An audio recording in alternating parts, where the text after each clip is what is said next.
Perkara pertama yang diberikan oleh Allah SWT ialah peristiwa Isra' dan Mi'raj, menunjukkan ketamadunan Islam itu mesti dimulakan dengan astronomi, ya, ataupun falak, ataupun fiqhul falak wal kaun.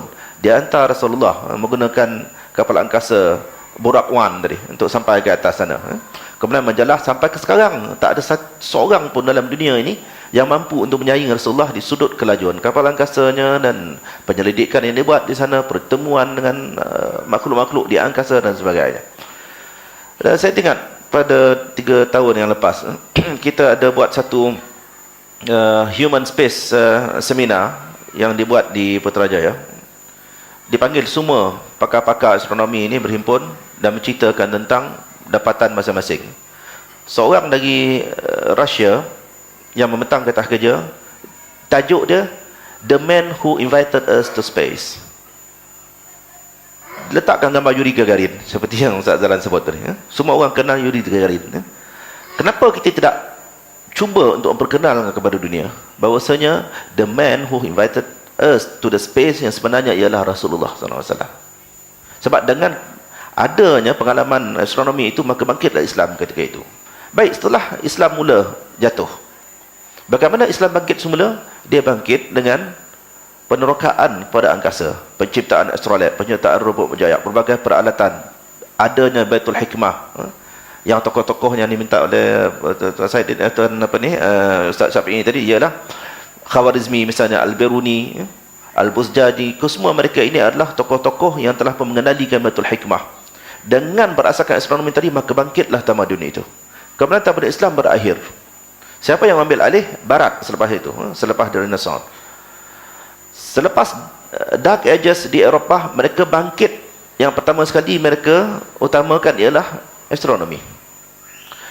Rusia bangkit dengan penemuan astronomi dia.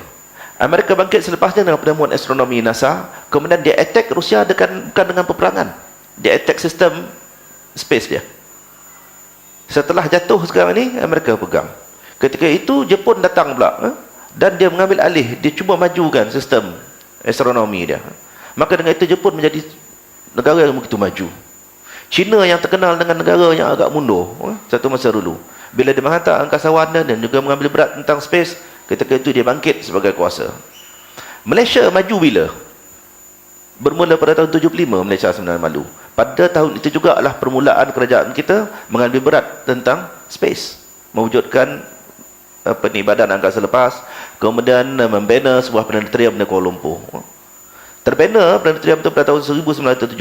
Bermulalah Malaysia ni bergerak agak maju daripada Indonesia. Indonesia sebelum itu adalah lebih baik bagi kita dengan adanya Bosch di Indonesia.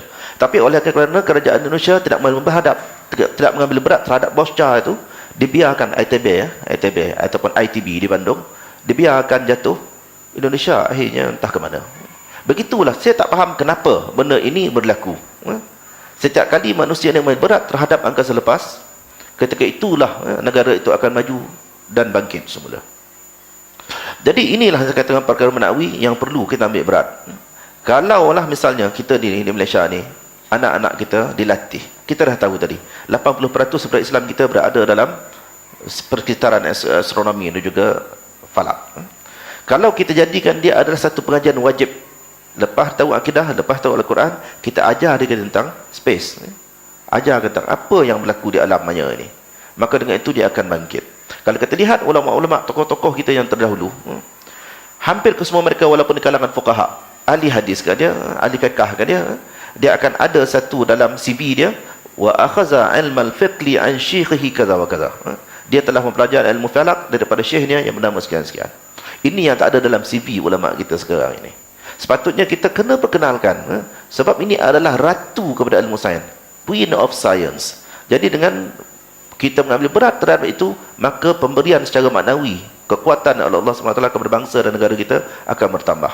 Seorang profesor daripada Jepun, dia datang dalam satu program kita di Putrajaya juga, di Equatorial Hotel, bukan Putrajaya, Equatorial Hotel di Bangi, dalam satu event yang dinamakan International Year of Astronomy. Wakil kita berucap, menceritakan tentang perkembangan astronomi kita di Malaysia.